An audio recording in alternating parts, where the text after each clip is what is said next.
Students and parents ranted about the late suspension of classes yesterday amid the heavy rains.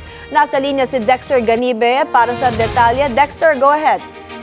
May naghayag ng reklamo sa pamamagitan ng social media ang ilang college students na pinapasok pa rin sila kahapon sa kabila ng malakas na ulan at pagbaha sa Metro Manila.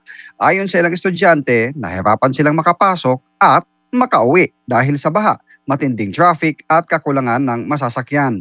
May mga nag-post din na naabutan ng baha at na-stranded sa kanilang pag-uwi dahil nagsuspend ng klase nang nasa eskwelahan na raw sila.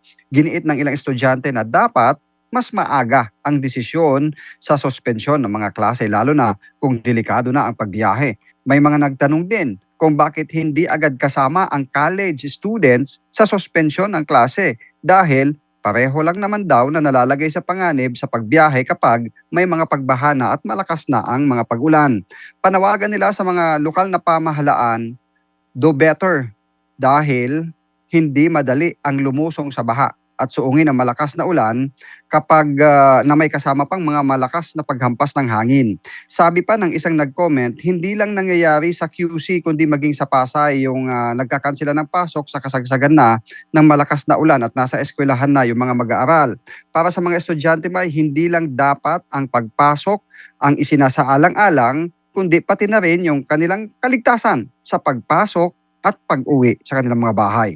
Pero para sa ngayong araw, may maagang nagkansela ng klase ang QC, kagabi pa nag-anunsyo, at para na ito sa lahat ng level. May? Maraming salamat, Dexter Ganibe, nag-uulat.